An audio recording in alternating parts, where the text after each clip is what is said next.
चलिए आज हम बात करेंगे मंत्रिमंडल समितियां, कैबिनेट कमेटीज और फिर उसके बाद सेंट्रल सेक्रेटरीट या केंद्रीय सचिवालय। हम देख रहे हैं कि केंद्र सरकार और राज्य सरकार को उनके कामों में मदद और परामर्श के लिए कई सहयोगी संस्थाओं या स्टाफ अभिकरणों की जरूरत होती है। उन सहयोगी संस्थाओं या स्टाफ अभिकरणों में दो तरह की संस्थाएं हैं। एक मंत्रिमंडल समितियां, कैबिनेट कमेटी, जो कि पॉलिटिकल एग्जीक्यूटिव का ही पार्ट हैं, और दूसरा सचिवालय व्यवस्था जो कि एडमिनिस्ट्रेटिव एग्जीक्यूटिव का पार्ट है।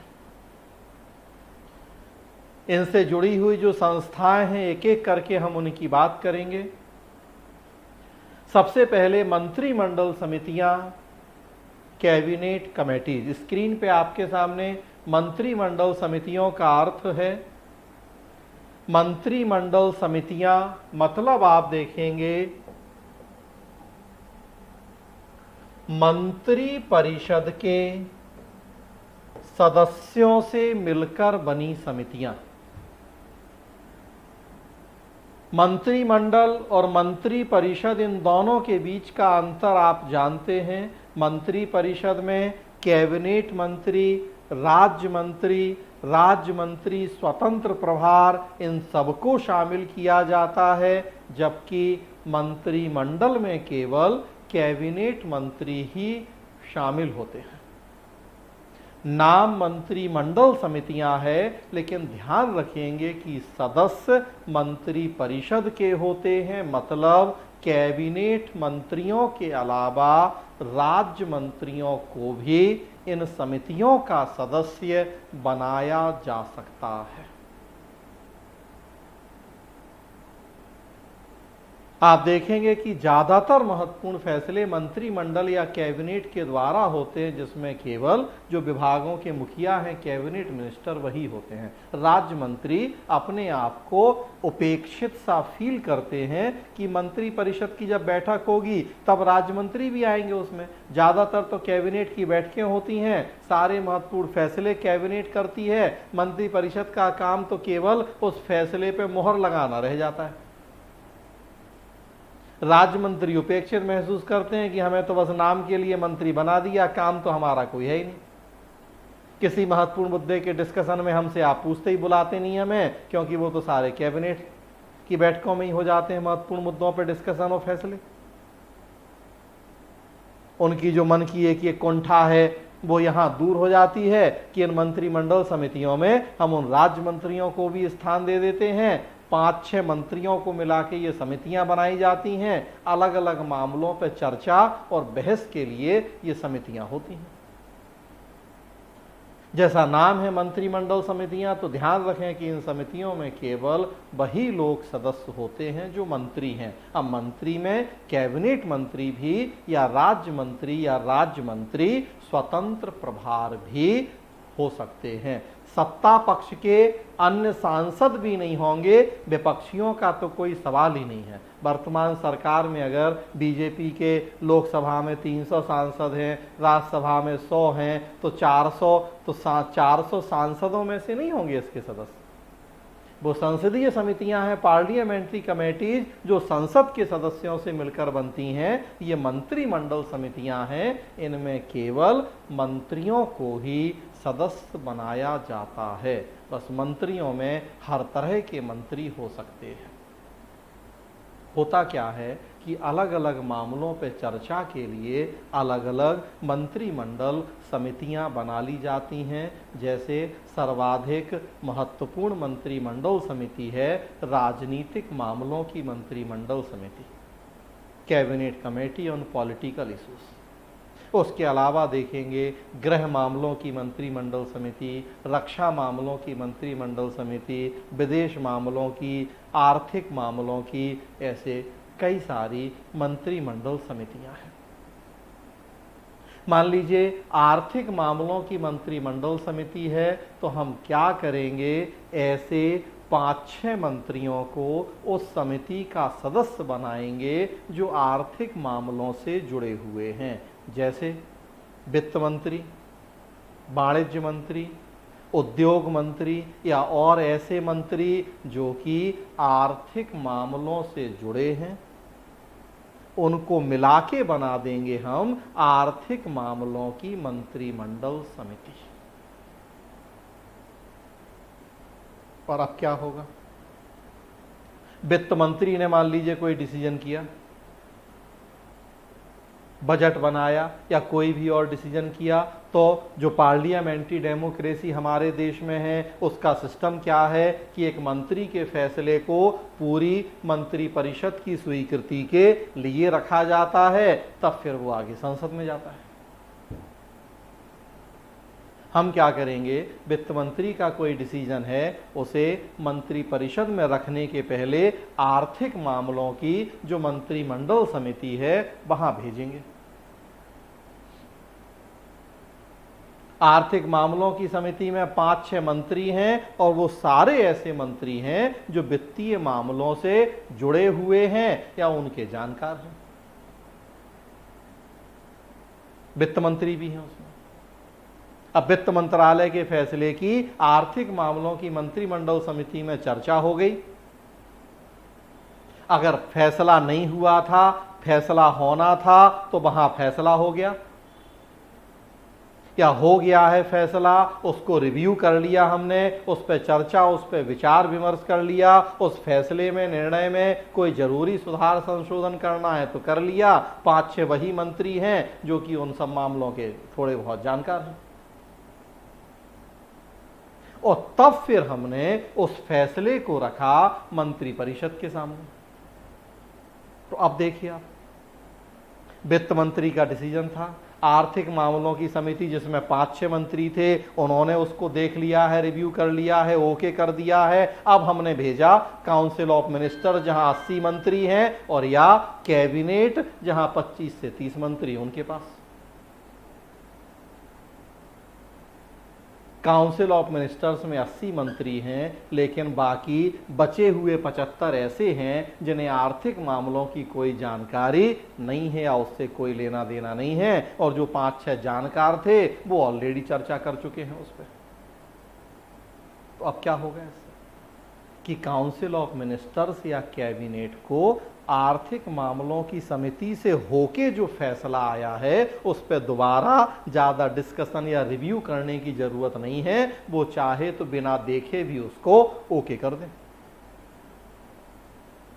तो जितने आर्थिक मामले हैं वो आर्थिक मामलों की समिति से होके आ जाए मंत्रिमंडल के पास। उसी तरह से विदेश मामले, रक्षा मामले, गृह मामले या और जो अलग अलग महत्वपूर्ण मामले हैं, तो पहले ये समितियों के पास जाएं, वहां से फिर आएंगे कैबिनेट के पास। विशेषज्ञता भी मिल जाएगी, क्योंकि जो उस विषय के जानकार मंत्री हैं वो चर्चा कर लेंगे। मंत्रिमंडल या मंत्री परिषद का वर्कलोड कम हो जाएगा, दोबारा इन्हें डिटेल डिस्कशन की जरूरत नहीं पड़ेगी। तो इसीलिए मंत्रिमंडल समितियां बड़ी महत्वपूर्ण भूमिका निभाती हैं फैसलों को बेहतर बनाने में और मंत्रिमंडल के कार्यभार को कम करने में। और इसी का परिणाम है कि चाहे सेंट्रल गवर्नमेंट हो और चाहे स्टेट गवर्नमेंट, आप कई सारी मंत्रिमंडल समितियों का अस्तित्व देख सकते हैं।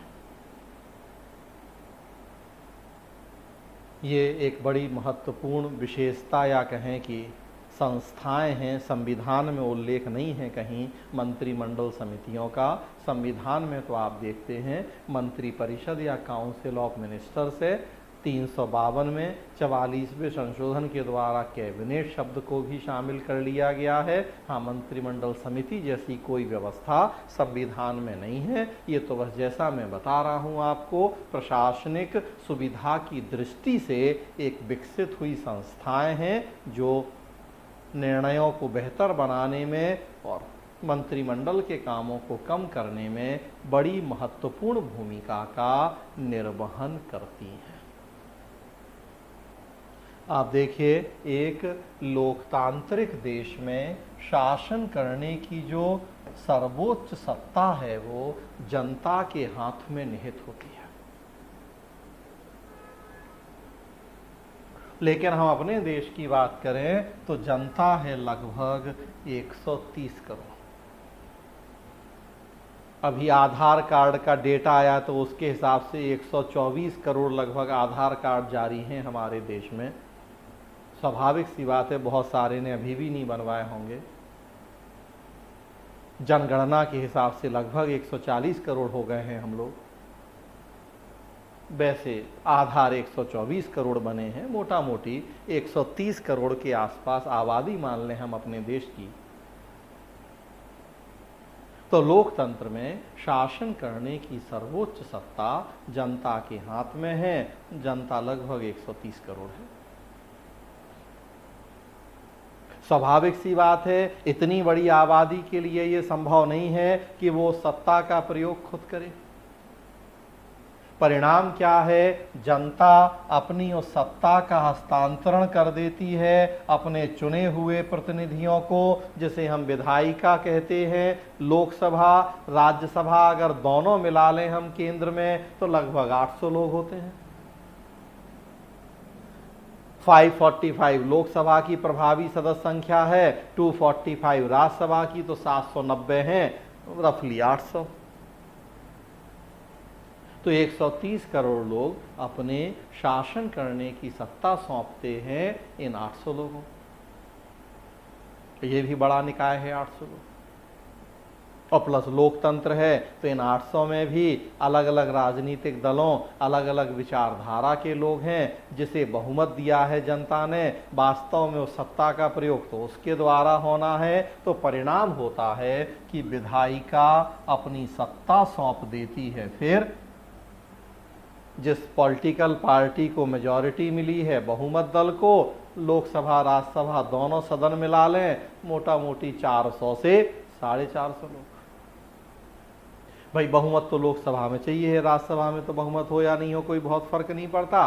तो लोकसभा में 300 बीजेपी के, राज्यसभा में लगभग 100 होने वाले हैं, हो जाएंगे, तो मोटा मोटी 400। हाँ, सहयोगियों के और मिला लें तो और लगभग 450 से 500 लोग।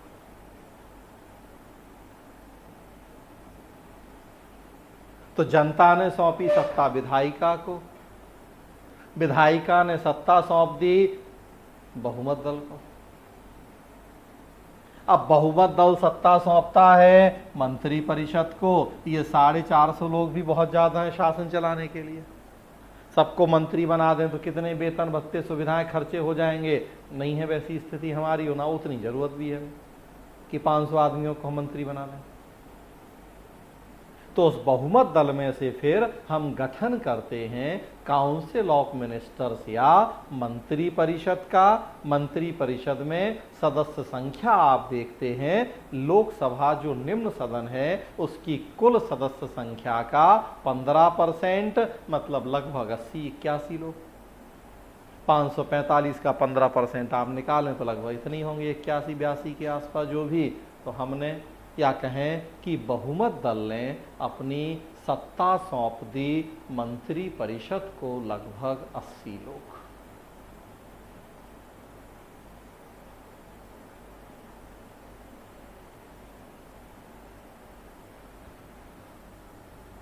मंत्री परिषद जो 80 लोग हैं, अब हर मीटिंग में इनको बुलाया जाए उसका भी औचित्य नहीं है। ये भी एक ठीक ठाक बड़ा निकाय है। स्पेशली आप देखेंगे तो उसमें कैबिनेट मंत्री भी हैं, राज्य मंत्री भी हैं। अब हर मीटिंग में हम कैबिनेट मिनिस्टर भी बुलाएं और उनके सबऑर्डिनेट, उनके जूनियर भी बुलाएं, उसका क्या मतलब है? भाई सारे महत्वपूर्ण फैसले तो कैबिनेट को करने हैं, तो कैबिनेट मिनिस्टर ही हो। हर मीटिंग में सब जूनियरों को भी साथ में पूरी टीम, पूरी बारात को मंगाने बुलाने की क्या जरूरत है? तो फिर मंत्री परिषद ने सत्ता सौंप देनी है मंत्रिमंडल या कैबिनेट को, विभिन्न विभागों के मुखिया जिन्हें हम कैबिनेट मंत्री कहते हैं, और कैबिनेट मंत्रियों के समूह को कैबिनेट या मंत्रिमंडल कहते हैं। तो मंत्री परिषद ने सत्ता सौंप दी मंत्रिमंडल या कैबिनेट को लगभग 20 से 25 लोग। गृह मंत्री, विदेश मंत्री, वित्त मंत्री, रक्षा मंत्री, जो भी विभाग हैं उनके जो मुखिया हैं उनको मिला के बन गई मंत्रिमंडल। मंत्री परिषद ने सत्ता सौंप दी उनको, और फिर मंत्रिमंडल कार्य विभाजन के सिद्धांत के आधार पे अलग अलग मामलों से जुड़ी सत्ता सौंपता है अलग अलग व्यक्तियों को। वित्त मंत्री एक व्यक्ति जो पूरे देश के लिए वित्त से जुड़ी नीतियां बनाने के लिए जिम्मेदार है। सत्ता वो पूरे 130 करोड़ की थी, लेकिन देखिए डेलीगेट होते होते पहुंच गई वो एक व्यक्ति के पास। उसी तरह से रक्षा मंत्री, विदेश मंत्री या गृह मंत्री। रक्षा मंत्री रक्षा के लिए, विदेश मंत्री अंतर्राष्ट्रीय संबंधों के लिए। तो देखिए अलग अलग काम बांट दिए हमने, वो उसके लिए जिम्मेदार हैं हमारे देश में। सत्ता 130 करोड़ की है। वास्तव में एक एक व्यक्ति अलग अलग मामलों पे उस सत्ता का प्रयोग कर रहे हैं, नीतियां बना रहे हैं और लागू हो रही हैं। जो मंत्रिमंडल समितियां हैं जिनकी अभी हम आपसे चर्चा कर रहे हैं, ध्यान रखना है कि मंत्रिमंडल समितियां, ये ब्लू लाइन देखें आप, मंत्री परिषद और मंत्रिमंडल तथा एक मंत्री, इन दोनों के बीच में स्थापित होती है। मंत्री परिषद और मंत्रिमंडल दोनों को हम इसलिए एक साथ ले रहे हैं क्योंकि मैंने बताया है अभी आपको कि मंत्रिमंडल समितियों में जो सदस्य होंगे वो केवल मंत्रिमंडल के सदस्य नहीं होंगे, बल्कि राज्य मंत्रियों को भी हम उनका सदस्य बना सकते हैं। मतलब सदस्य होंगे मंत्री परिषद के। तो इसलिए हम एक साथ दोनों को ले रहे कि मंत्री परिषद और मंत्रिमंडल तथा एक मंत्री, इन दोनों के बीच में कहीं स्थापित होती हैं मंत्रिमंडल समितियां, कैबिनेट कमेटीज।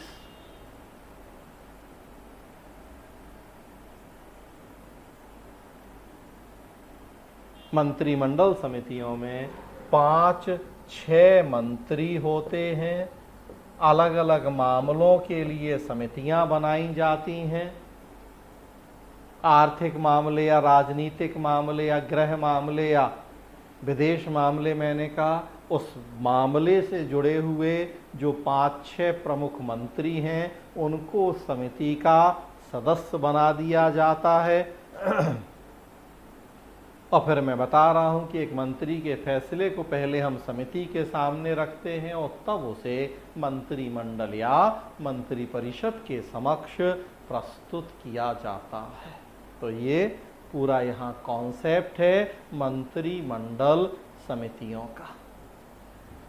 मंत्रिमंडल समितियों की अगर कुछ विशेषताएं देखें, ज़्यादातर मैंने आपको बता दिया है यहाँ डिस्कशन में। तेजी से एक बार आप देखिए मंत्रिमंडल समितियों की विशेषताएं क्या हैं। अपने प्रादुर्भाव में ये समितियां गैर संवैधानिक अथवा संविधानेतर हैं। दूसरे शब्दों में इनका उल्लेख संविधान में नहीं है। तो मैं बता चुका हूं आपको कि इनका संविधान में उल्लेख नहीं है। ये प्रशासनिक सुविधा की दृष्टि से बनी संस्थाएं हैं। तो इन्हें हम गैर संवैधानिक या संविधानेतर निकाय कह सकते हैं क्योंकि इनका संविधान में उल्लेख नहीं है। दूसरा देखिए, ये समितियां 2 प्रकार की हो सकती हैं, स्थायी और तदर्थ, परमानेंट एंड एडहॉक। जो नाम है वही मतलब है। स्थायी समितियां जो हमेशा रहती हैं, काम करती हैं। तदर्थ जो किसी पर्टिकुलर मामले पर चर्चा के लिए बनती हैं, काम पूरा होता है और भंग हो जाती हैं। तो लिखा है देखिए वही कि स्थायी समितियां स्थायी प्रकृति की होती हैं, जबकि तदर्थ समितियां अस्थायी प्रकृति की। तदर्थ समितियों का गठन समय समय पर विशेष समस्याओं को सुलझाने के लिए किया जाता है। प्रयोजन पूरा होते ही इन्हें विघटित कर दिया जाता है।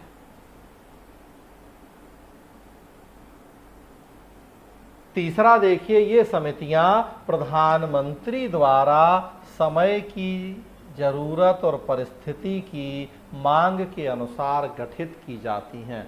तो पूरी तरह से केंद्र में प्रधानमंत्री या राज्य के मुख्यमंत्री की इच्छा के ऊपर निर्भर है कि उन्हें कब कौन कौन सी समितियां बनानी हैं। चूंकि संविधान या संसद राज्य विधानमंडल के कानून में इनका उल्लेख नहीं है, तो कोई इस तरह की कानूनी या संवैधानिक बाध्यता नहीं है कि कितनी समितियां होंगी, क्या नाम होंगे, कितने सदस्य होंगे, नहीं।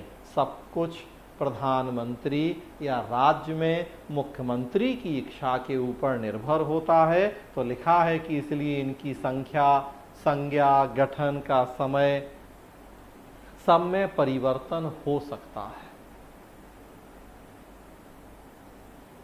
अगला देखिए, इनकी सदस्य संख्या 3 से 8 तक हो सकती है, कोई फिक्स नहीं है। मैंने बताया आपको जनरली 5 से 6 मंत्री सदस्य होते हैं, लेकिन कोई ऐसी संवैधानिक या कानूनी बाध्यता नहीं है। 3 से 8 कुछ भी वेरी हो सकता है उस बीच में इनकी सदस्य संख्या।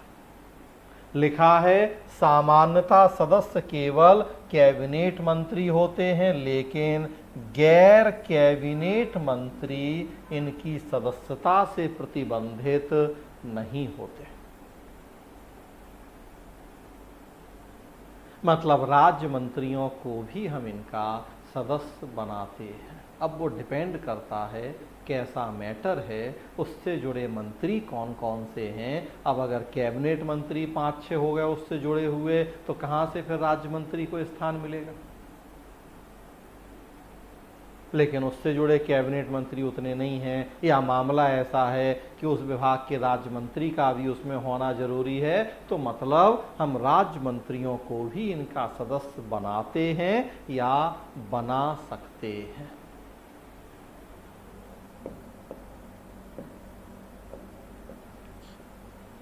अगला देखिए, इन समितियों के में मामले से जुड़े मंत्री ही नहीं बल्कि अन्य वरिष्ठ मंत्री भी हो सकते हैं। तो सबसे बड़ी बात कि टोटल फ्लेक्सिबिलिटी है, टोटल पीएम या सीएम की इच्छा के ऊपर निर्भर है, कोई संवैधानिक कानूनी बाध्यताएं नहीं है। तो जनरली हम संबंधित मामले के मंत्री को ही सदस्य बनाते हैं, लेकिन अगर कोई सीनियर मिनिस्टर है, भले उस मामले से नहीं जुड़ा है, फिर भी हम उसे सदस्य बना देते हैं।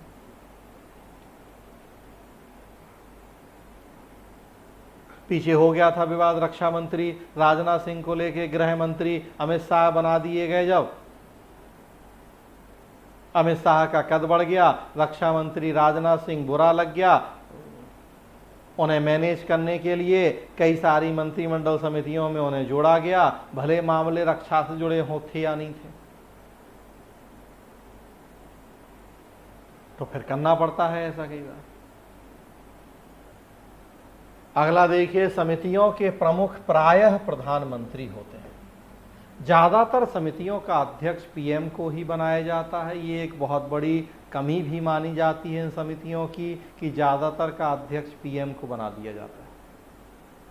अब पीएम के पास कितना काम हो जाएगा, मंत्रिमंडल के भी मुखिया हैं, मंत्री परिषद के भी इतनी सारी कमेटीज बनाएंगे, आप उनका भी मुखिया बना देंगे। एक तरह से नाम मात्र के मुखिया होते हैं, तो फिर क्यों बना रहे आप मुखिया उन्हें। हाँ, लेकिन एक विशेषता है, कभी कभी गृह मंत्री या वित्त मंत्री भी अध्यक्षता करते हैं, लेकिन यदि किसी समिति में प्रधानमंत्री सदस्य हो तो स्वाभाविक सी बात है कि भाई मुखिया हैं वो, अध्यक्षता वही करेंगे।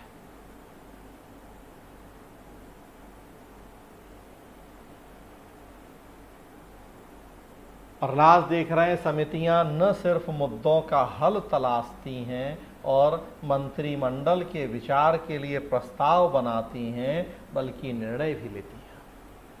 तो ये डिपेंड करता है कि हमने किस समिति को कितनी पावर दी है, केवल डिस्कशन का एक मंच बनाया है उसे, और या हमने डिसीजन मेकिंग पावर भी उस समिति को सौंपी है। हालांकि मंत्रिमंडल इनके निर्णयों की समीक्षा कर सकता है। तो स्वाभाविक सी बात है कि मंत्रिमंडल समिति के फैसले को हम रखेंगे मंत्रिमंडल के सामने। अब जरूरत नहीं है उस फैसले पे चर्चा की या रिव्यू की, लेकिन करना चाहें तो कर ही सकते हैं। तो ये कुछ महत्वपूर्ण विशेषताएं हैं मंत्रिमंडल समितियों की। मंत्रिमंडल समितियों के कार्य देखेंगे तो वो तो हर समिति के अलग अलग काम होते हैं। जिस मामले की समिति होगी, मेन काम तो उससे जुड़े मामले देखना। तो देखिए यहाँ स्क्रीन पे लिखा है कि 4 बहुत महत्वपूर्ण मंत्रिमंडल समितियां हैं केंद्र में। तो उन चारों में किसका क्या काम है? एक राजनीतिक मामलों की समिति, तो जो नाम है वही काम, राजनीतिक मामलों की समिति है। तो राजनीतिक परिस्थितियों से जुड़े सारे मामले देखेगी। सरकार का बनना बिगड़ना, कौन सा राजनीतिक दल सपोर्ट कर रहा है, कौन सा विरोध है, आज सपोर्ट है कल विरोध कर रहा, क्या विरोध है, क्या इश्यूज हैं, जो भी इस तरह के मैटर हैं, सारे पॉलिटिकल इश्यूज को देखेगी। आर्थिक मामलों की समिति, तो ये समिति आर्थिक क्षेत्र की सरकारी गतिविधियों को निर्देशित करेगी, उनमें समन्वय की स्थापना करेगी।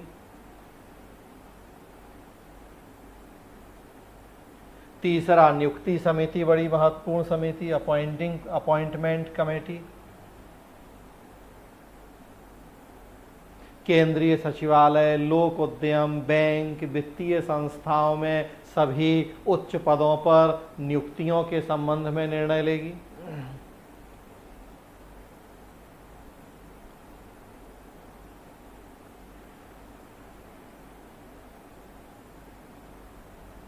संसदीय मामलों की कमेटी, जो पार्लियामेंट्री अफेयर्स हैं, संसदीय मामले, उनसे जुड़ी कमेटी। तो संसद में सरकार की भूमिका, कार्य, इस तरह की चीजें देखेगी।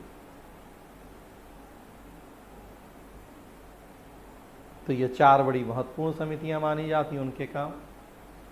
बाकी लिखा है कि इन 4 में से पहली 3 समितियों की अध्यक्षता खुद पीएम करते हैं।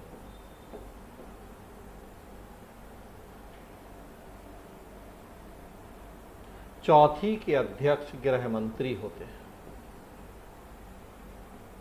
सभी मंत्रिमंडल समितियों में सर्वशक्तिशाली समिति राजनीतिक मामलों की समिति है।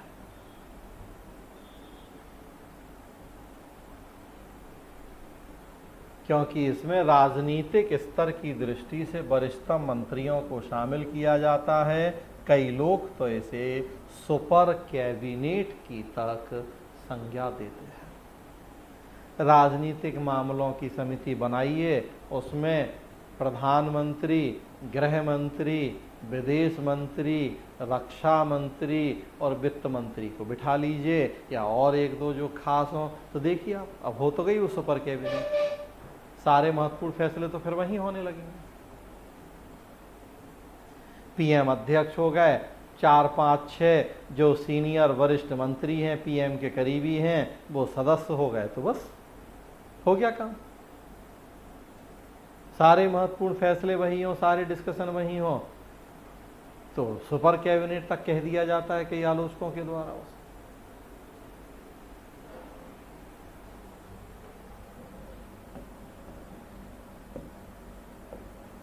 क्या फायदे हैं समितियों के, क्या नुकसान है, क्यों ये व्यवस्था की गई है? किसी भी संसदीय लोकतांत्रिक देश में हमें इस तरह की व्यवस्था मिलती है? क्या फायदे हैं इस व्यवस्था के, क्या कमियां हैं? तो कुछ सकारात्मक पक्ष भी हैं और कुछ नकारात्मक पक्ष भी हैं। ज़्यादातर की बात हमने कर ली है, सकारात्मक की बात तो कर ही ली है। देखिए आप, मंत्रिमंडल के कार्यभार में कमी हो जाएगी। तो मैंने बताया आपको कि एक मंत्री के फैसले को मंत्रिमंडल के सामने रखने के पहले हम उसे संबंधित समिति के पास रखेंगे, समिति उस फैसले पर चर्चा कर लेगी और तब फिर हम उसे मंत्रिमंडल या मंत्री परिषद के पास रखेंगे। उसका काम कम हो जाएगा, बस केवल मोहर लगाने का, स्वीकृति देने का काम रह जाएगा उसका।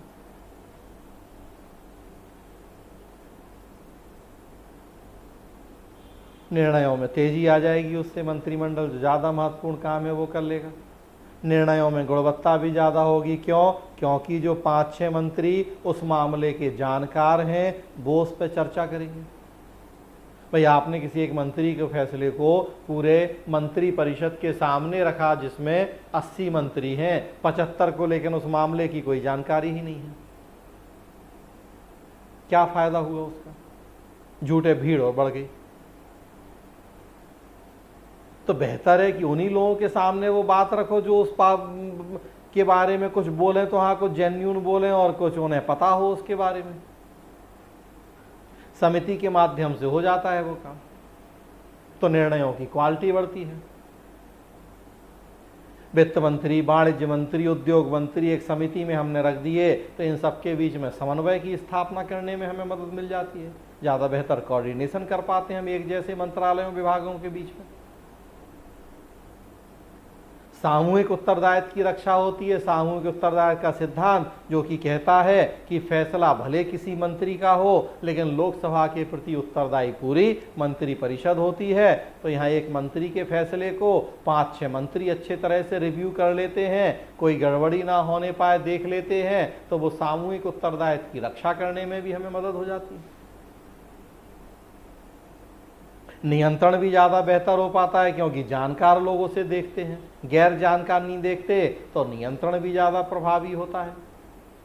प्लस हम बात कर रहे हैं कि भाई राज्य मंत्रियों का भी ईगो सेटिस्फाई हो जाता है, थोड़ा उनके स्वाभिमान को स्थान मिल जाता है, क्योंकि मंत्रिमंडल में तो वो है नहीं है, मंत्रिमंडल समिति में हम उन्हें भी सदस्यता दे देते हैं ज़रूरत के अनुसार। उन्हें भी खुशी होती कि चलो कम से कम हमें भी केवल नाम के लिए मंत्री नहीं बनाया है, कुछ हमारी पूछ परख भी है, निर्णयों में हमारी कुछ भागीदारी है। और जब इतने सारे फायदे हैं तो स्वाभाविक सी बात है कि हम सरकार की, प्रशासन की कार्यकुशलता को बढ़ा सकते हैं। तो इस तरीके से पक्ष में कई सारे तर्क दिए गए हैं इन समितियों के, वहीं दूसरी तरफ इनकी कुछ कमियां या नकारात्मक पक्ष भी हैं। क्या? तो आप देख रहे हैं कि ज़्यादातर समितियों का अध्यक्ष प्रधानमंत्री को बना दिया जाता है, केवल वो नाम मात्र के अध्यक्ष होते हैं। इतने सारे काम पीएम के पास हैं, अब हर समिति का अध्यक्ष आप बना देंगे तो क्या पर्पस सॉल्व होगा उससे? करते इसलिए कि भाई सरकार के मुखिया हैं, सब कुछ उन्हें पता होना चाहिए, हर निर्णय में उनकी भागीदारी और जानकारी होनी चाहिए। लेकिन अब पीएम एक ही व्यक्ति है, वो शिक्षा भी, स्वास्थ्य भी, रक्षा भी, विदेश भी, वित्त भी, कैसे उन सारे मामलों को बेहतर तरीके से समझ सकते? कई बार सभी संबंधित मंत्रियों को सदस्य नहीं बनाया जाता है। आजकल गठबंधन के दिनों में और इस तरह की समस्याएं देखी जाती हैं। राजनीतिक मामलों की समिति महत्वपूर्ण है, अब उसमें दिक्कत हो जाएगी कि आप किसको मेंबर बनाइए, किसको नहीं। जिसको नहीं बनाइए वो रूठ जाएगा, बुरा मान जाएगा। एक ही पार्टी में मैंने एग्जाम्पल दिया कि अमित शाह गृह मंत्री ज़्यादातर समितियों में जुड़ गए, राजनाथ सिंह को बुरा लग गया। और जब अलग अलग पार्टियां हैं तब तो और भाई शिवसेना अगर आपकी सहयोगी, आप उन्हें नहीं बनाएंगे समिति में सदस्य, तो उन्हें बुरा लग जाएगा।